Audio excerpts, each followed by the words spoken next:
ஸ்காட்லாந்தின் Glasgow நகரில் நடைபெற்ற 2026 பொதுநலவாயு விளையாட்டு விழாவில் ஆடவருக்கான ஈட்டு எறிதல் இறுதிப் போட்டியில் உலகின் பல பிரபல வீரர்களை தோற்கடித்து ருமேஷ் தரங்க தங்கப்பதக்கத்தை வென்றார். தடகள போட்டியின் 76 ஆண்டுகால பொதுநலவாய தங்கப்பதக்க தாகத்தில் தவித்த இலங்கைக்கு எதிர்கால வெற்றிகள் பலவற்றின் அறிகுறியை இது வெளிப்படுத்தியது. பராபரதி வட்டம் எறிதல் ஆடவருக்கான F42, 44, F61, 64 பிரிவில் போட்டியிட்ட பாலித்த பண்டாறு தொடர்ந்து இரண்டாவது முறையாகவும் அப்போட்டியில் வெள்ளிப்பதக்கத்தை வென்று கொடுத்தார். இவர்கள் இருவரையும் உத்தியோகபூர்வமாக வரவேற்பதற்காக விளையாட்டுத்துறை அமைச்சர் ஏற்பாடு செய்த வாகன ஊர்வலம் கொழும்பு நகரின் பல இடங்களை கடந்து சென்றபோது விளையாட்டு ரசிகர்களிடமிருந்து அமோக வரவேற்பு கிடைத்தது.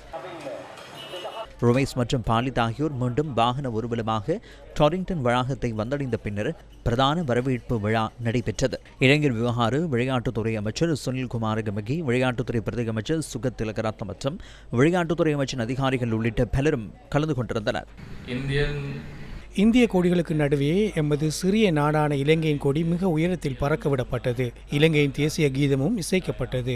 நாட்டிற்கு தங்கப்பதக்கம் கிடைத்தது. நான் இந்த இடத்தில் இருப்பதற்கு நீங்கள் தான் காரணம். தற்போது உலகில் உள்ள சிறந்த 3 போட்டிகளில் பொதுநலவாய போட்டி, ஆசிய விளையாட்டுப் போட்டி மற்றும் ஒலிம்பிக் போட்டி என்பன அடங்கும். இந்த 3 தொடர்களிலும் இதுவரை ஒன்றை நான் வென்றுள்ளேன். நிச்சயமாக 2028 ஆண்டளவில் அந்த 2 வெற்றிகளையும் இலங்கையின் பெயருக்கு முன்னால் பதிவிடுவேன். ஆசிய சாதனை, அதற்கு பின்னர் உலக சாதனை படைப்பதுவே எனது எதிர்பார்ப்பாகும்.